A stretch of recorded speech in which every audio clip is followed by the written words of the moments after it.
కనకమ్మ గారిని కలుసుకోవాల్సిందిగా కోరబడింది. సావిత్రమ్మ విజయలక్ష్మి ఊరు బెంగళూరు ఈ వెలుగులను దేవస్థాన కేంద్రాల వారికి మంజునాథ్ కాకినాడ.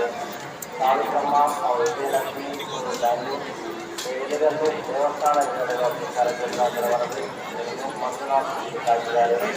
సుధాకర్ రెడ్డి గారు ఒంగోలు ఈ వెంకటవరం శ్రీవారి ఆలయంగా ఉన్న కార్యక్రమం మొదలుపెట్టి కనకమ్మ గారిని కలుసుకోవాల్సిందిగా కోరబడింది.